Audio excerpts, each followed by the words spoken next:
tonight. It's Yogi Tea. They always have a saying. So this one says, love is to live for somebody. Love is not to live with somebody.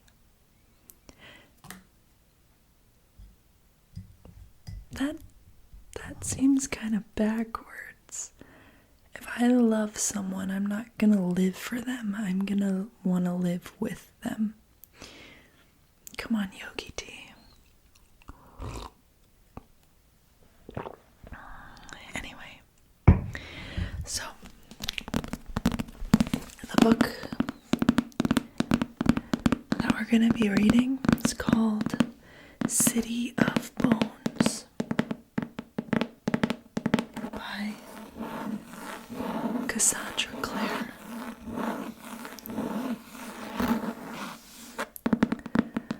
Honestly, I just love the look of this book.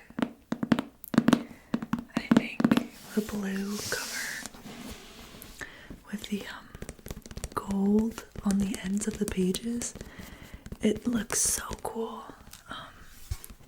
And as you can see, here's some illustration. So the illustration kind of looks like this throughout the whole book of all the main characters. So that's kind of fun. So that way we can actually like have a picture in our heads of what all the main characters already look like. So I think that's pretty cool.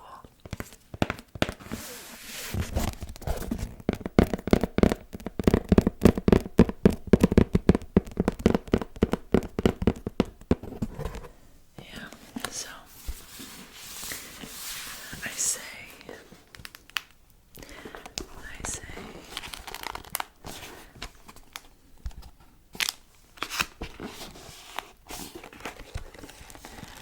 that we jump right into it.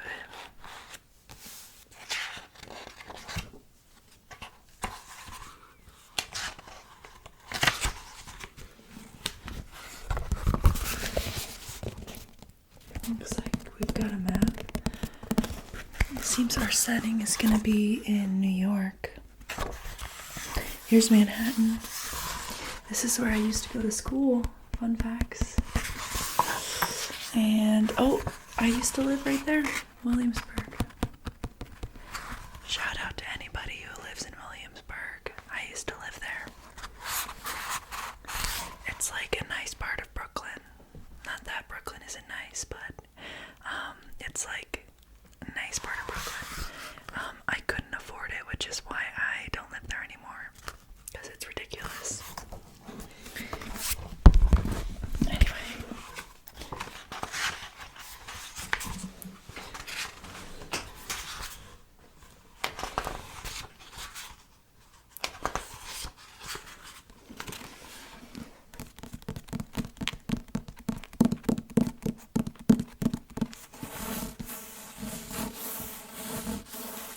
We got part 1, Dark Descent.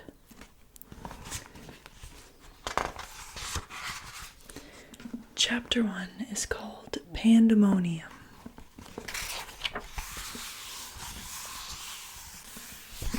Alright, let's get into it. You've got to be kidding me, the bouncer said, folding his arms across his massive chest. He stared down at the boy in a red zip-up jacket and shook his shaved head.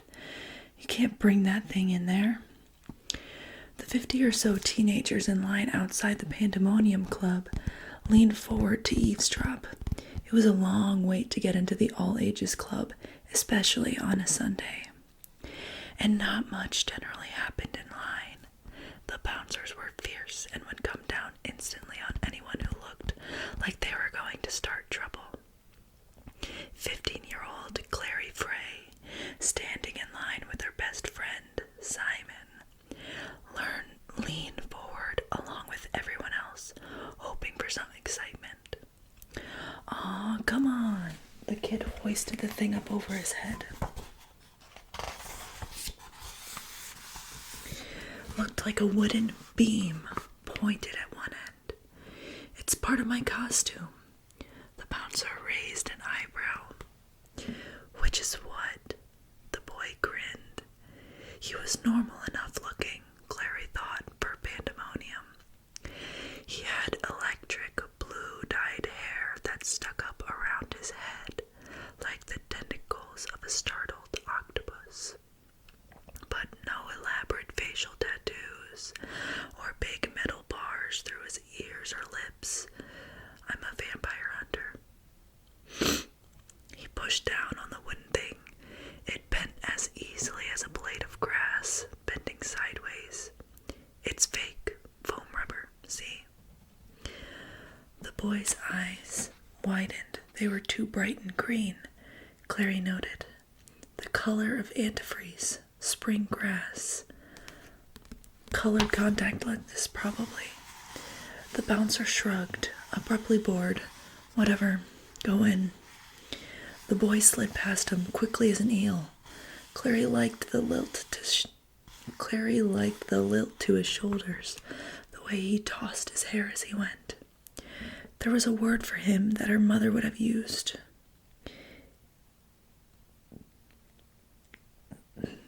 I'm not the best speller, so sorry if I can't pronounce some word. I'll try my best, I promise. Insouciant. You thought he was cute, said Simon, sounding resigned. Didn't you? Clary dug her elbows into his ribs, but didn't answer. So we all know that that's a yes. Inside, the club was full of dry ice smoke. Colored lights played over the dance floor, turning it into a multicolored fairyland of blues and acid greens, hot pinks and golds. The boy in the red jacket stroked the long razor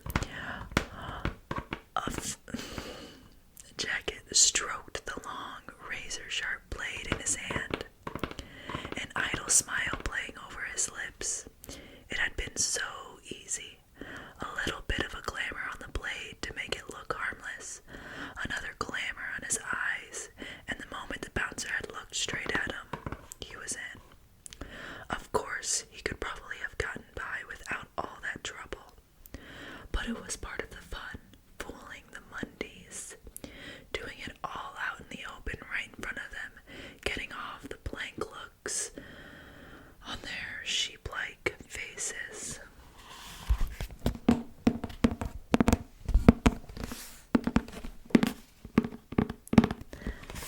Not that humans didn't have their uses.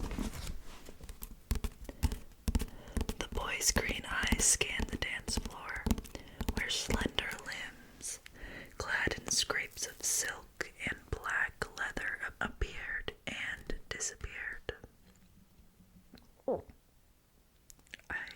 I lost my place, guys.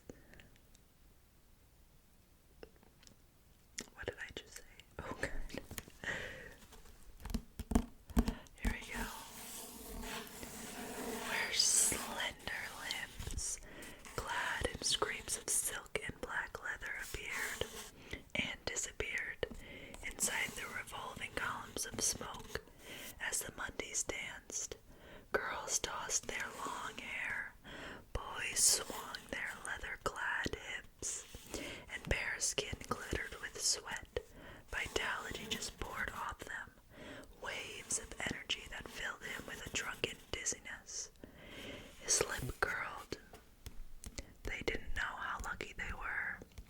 They didn't know what it was like to eke out life in a dead world, where the sun hung limp in the sky like a burned cinder. Their lives burned as brightly as candle flames, and were easy to snuff out. His hand tightened on the blade he carried, and he had begun to step out onto the dance floor when a girl broke away from the mass of dancers and began walking toward him. He stared at her. She was beautiful for a human. Long hair, nearly the precise color of black ink, charcoal-colored eyes, floor-length white gown, the kind women used to wear when this world was younger. Lace sleeves belled out around her slim arms. Around her neck was a thick silver chain, on which hung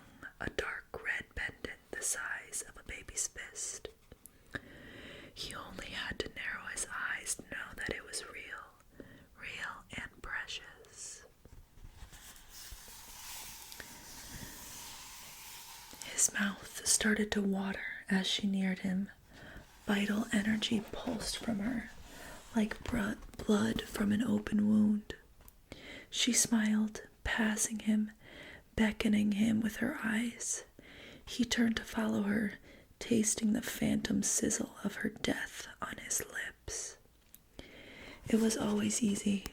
He could already feel the power of her evaporating life coursing through his veins like fire. Humans were so stupid. They had something so precious.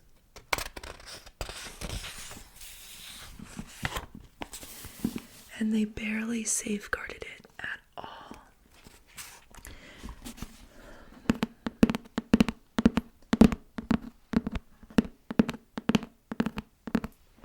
They threw away their lives for money, for packets of power. For packets of powder, for a stranger's charming smile. The girl was a pale ghost retreating through the colored smoke. She reached the wall and turned, bunching her skirt up, in her hands lifting it as she grinned at him. Under the skirt she was wearing thigh-high boots. He sauntered up to her, his skin prickling with her nearness. Up close, she wasn't so perfect. He could see the mascara smudged under her eyes as the sweat sticking her hair to her neck. He could smell her mortality, the sweet rot of corruption. Got you, he thought. A cool smile curled her lips. She moved to the side, and he could see that she was leaning against a closed door. No admittance storage was scrawled across it in red paint. She reached behind her for the knob, turned it, and slid inside. He caught a glimpse of stacked boxes, tangled wiring, a storage room. He glanced behind him. No one was looking. So much the better if she wanted privacy. He slipped into the room after her, unaware that he was being followed. So, Simon said, pretty good music, eh? Clary didn't reply. They were dancing, or what passed for it. A lot of swaying back and forth with occasional lunges toward the floor, as if one of them had dropped contact lens. In a space between a group of teenage boys in metallic corsets and a young couple cooing affectionately to each other in Japanese. Their colored hair extensions tangled together like vines. A boy with a lip piercing and a teddy bear backpack was handing out free tablets of herbal ecstasy. Oh. His parachute pants flapping in the breeze from the wind machine. Clary wasn't paying much attention to their immediate surroundings. Her eyes were on the blue-haired boy who talked his way into the club. He was prowling through the crowd as if he were looking for something. There was something about the way he moved that reminded her of something. I, for one, Simon went on, am enjoying myself immensely. This seemed unlikely. Simon, as always, stuck out at the club like a sore thumb in jeans and an old t-shirt that said, "Made in Brooklyn," across the front. His freshly scrubbed hair was dark brown instead of green or pink, and his glasses perched crookedly on the end of his nose. He looked less as if he were contemplating the powers of darkness, and more as if he were on his way to chess club. Oh, count me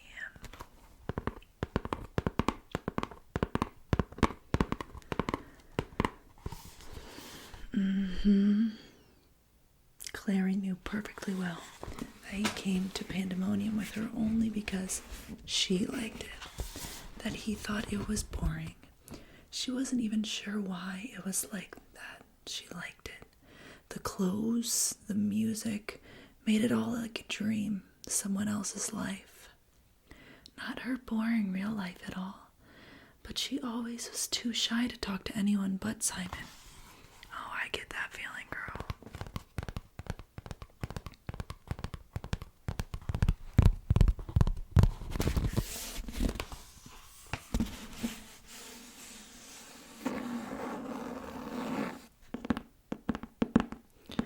Tapping intermission.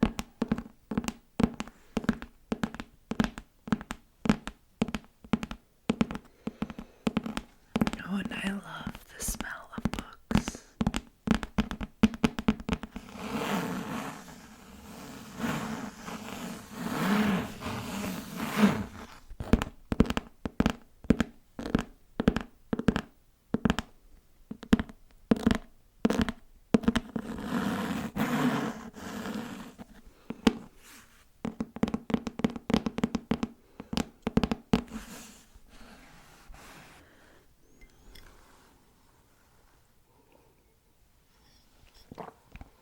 Can anyone guess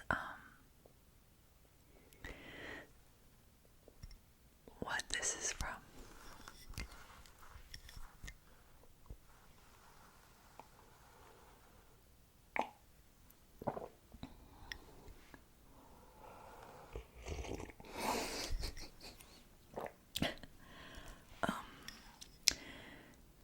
I'm gonna guess that my sister will probably be able to guess.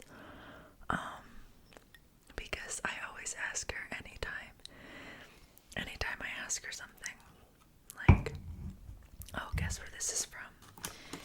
It's always this one thing. So, but it's from a movie, like my favorite movie. Yeah, my chocolate chips. Anyway, let's get back to it. They're in the club dancing. Seems like something sketchy is about to go down.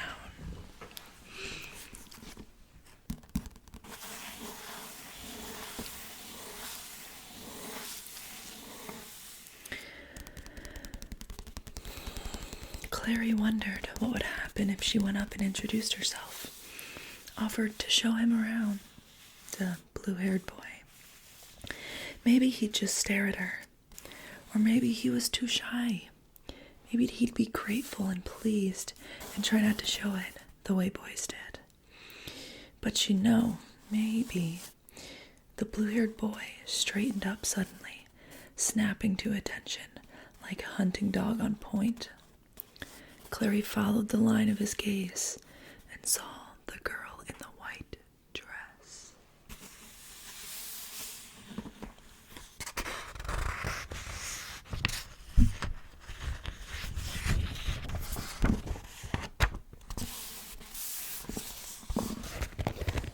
Got a little pandemonium picture here.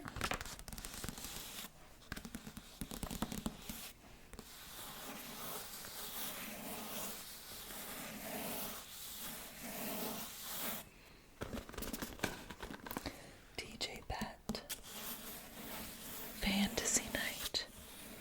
No weapons. That sounds fun. Of course, they're in New York City, so there would definitely be something like that. Anyway, let's keep reading. Oh well, Clary thought, trying not to feel like a deflated party balloon. I guess that's that. The girl was gorgeous, the kind of girl Clary would have liked to draw. Tall and ribbon slim, with a long spill of black hair. Even at a distance, Clary could see the red pendant around her throat. It pulsed under the lights of the dance floor.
she did.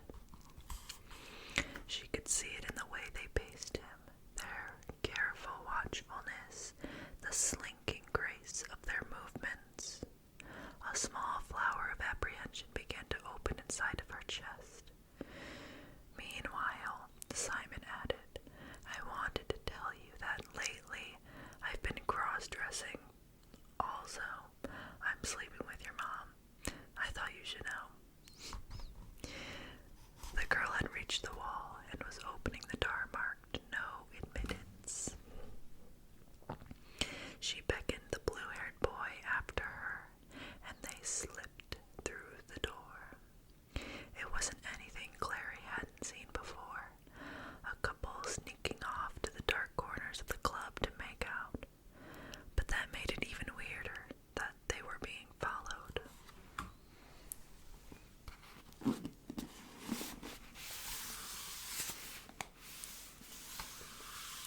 I wonder who's bad here, the blue-haired boy or the people following him. Honestly, I'm gonna have to go with, I think the blue-haired boy is bad because sounds like he wants a piece of that white-dressed girl, if you know what I mean, so.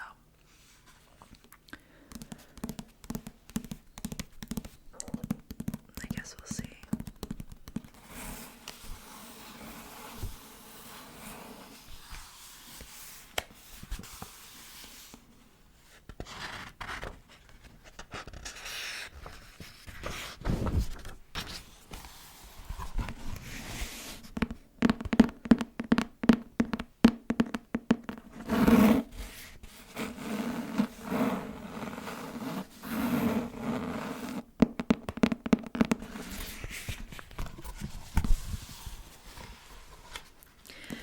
She raised herself up on tiptoe, trying to see over the crowd.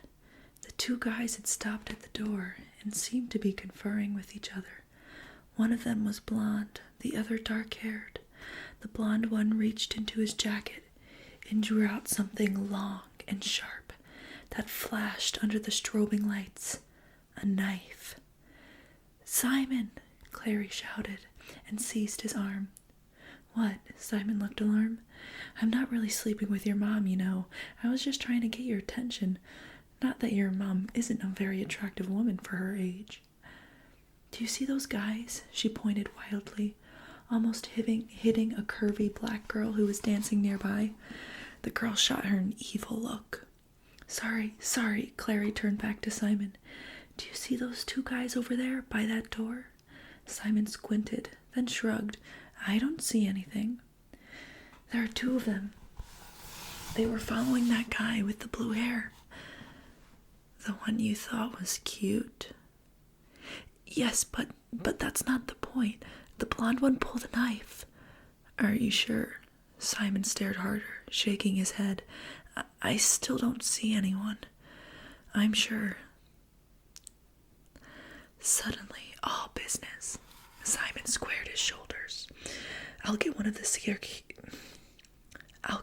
security guards. You stay here." He strode away, pushing through the crowd. Clary turned just in time to see the blonde boy slip through the no admittance door, his friend right on his heels. She looked around. Simon was still trying to shove his way across the dance floor, but he wasn't making much progress. Even if she yelled now, no one would hear her. And by the time Simon got back, something terrible might have already happened. Biting hard on her lower lip, Clary started to wriggle through the crowd. She's gonna do something.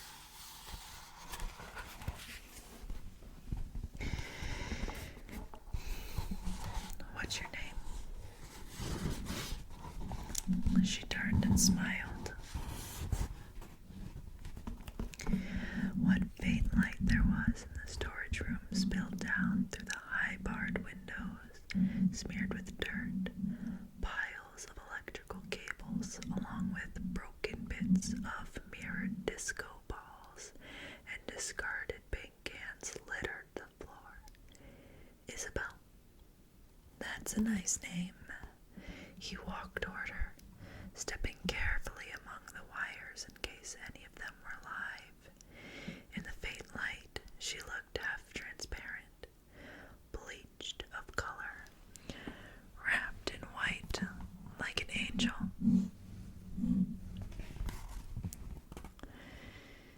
It would be a pleasure to make her fall. I haven't seen you in here before. You're asking me if I come here often, she giggled, covering her mouth with her hand. There was some sort of bracelet around her wrist, just under the cuff of her dress. Then, as he neared her, he saw that it wasn't a bracelet at all, but a pattern inked into her skin, a matrix of swirl lines. He froze. He didn't finish. She moved with lightning swiftness, striking out at him with her open hand, a blow to his chest that would have sent him down gasping if he'd been a human being. He staggered back, and now there was something in her hand, a coiling whip that glinted gold as she brought it down, curling around his ankles, jerking him off his feet. He hit the ground, writhing, the hated metal biting deep into his skin. She laughed, standing over him, and dizzily he thought that he should have known.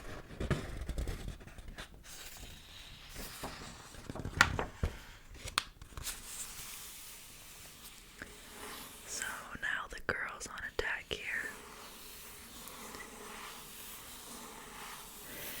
He should have known. A human.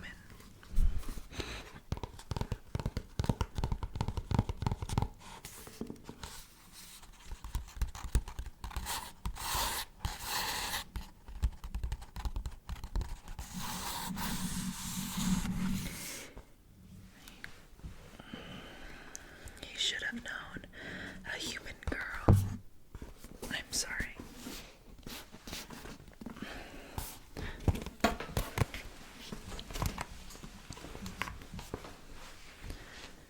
He should have known. A human girl would never wear a dress like the one Isabel wore. She'd worn it to cover her skin. All of her skin. Isabel yanked hard on the whip, securing it. Her smile glittered like poisonous water. He's all yours, boys. A low laugh sounded behind him, and now there were hands on him, hauling him upright, throwing him against one of the concrete pillars. He could feel the damp stone under his back. His hands were pulled up behind him, his wrist bound with wire. As he struggled, someone walked around the side of the pillar into his view. A boy, as young as Isabel and just as pretty. His tawny eyes glittered like chips of amber.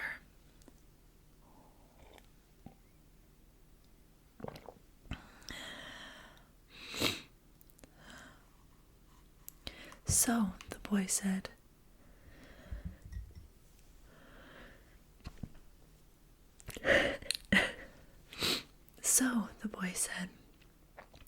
"Are there any more with you?" The blue-haired boy could feel blood welling up under the too tight metal, making his wrists slippery. Any other what? Come on now. The tawny-eyed boy held up his hands, and his dark sleeves slipped down, showing the runes inked all over his wrists. The back of his hands, his palms. You know what I am.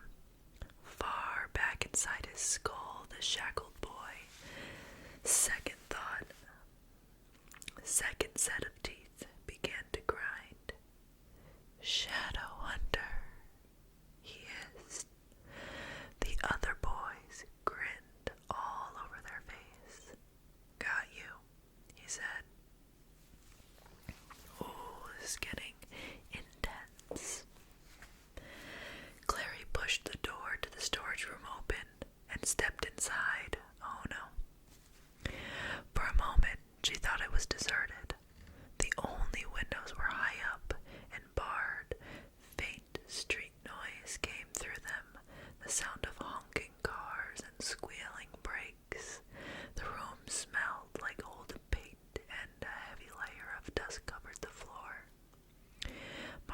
smeared shoe prints. There's no one in here, she realized, looking around bewilderment.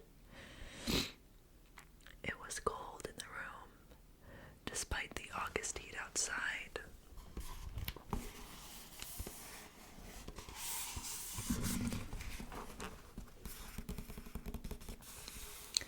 Her back was icy with sweat. She took a step forward, dangling her feet in electrical wires. She bent down to free her sneaker from the cable and heard voices. A girl's laugh, a boy answering sharply. When she straightened up, she saw them.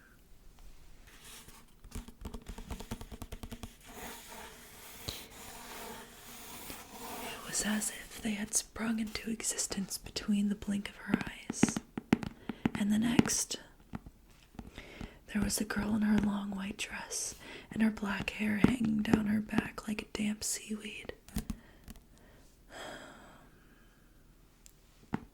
The two boys were with her, the tall one with black hair like hers, and the smaller, fair one, whose hair gleamed like brass in the dim light coming through the windows high above. The fair boy was standing with his hands in his pockets, facing the punk kid who was tied to a pillar that looked like piano wire, his hands stretched behind him, his legs bound at the ankles.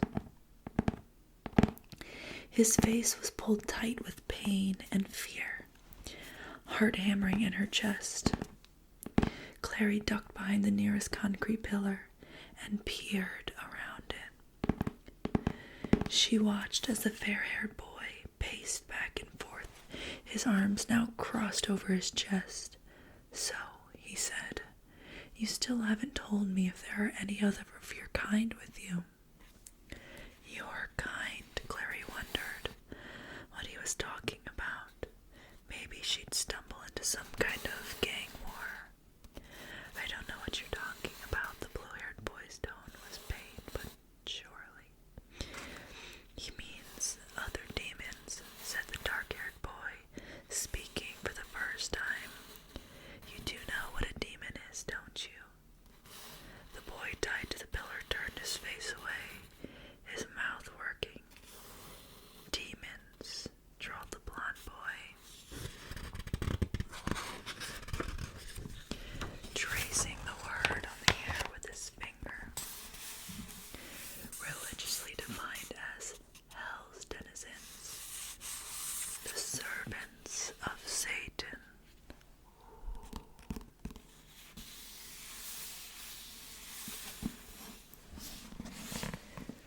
But understood here for the purpose of the clave to be any malevolent spirit whose origin is outside our own home dimension. "That's enough, Jace," said the girl. "Isabel's right," agreed the taller boy. "Nobody here needs a lesson in semantics or demonology. I do." "They're crazy," Clary thought. "Actually crazy." "I agree." Jace raised his head and smiled. There was something fierce about the gesture, something that reminded Clary of documentaries she'd watched about lions on the Discovery Channel. The way the big cats would raise their head and sniff the air for prey. "Isabel and Alec think I talk too much," he said confidingly. "Do you think I talk too much?" The blue-haired boy didn't reply. His mouth was still working. "I could give you the information," he said. "I know where Valentine is." Valentine.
flared suddenly in Jace's icy eyes.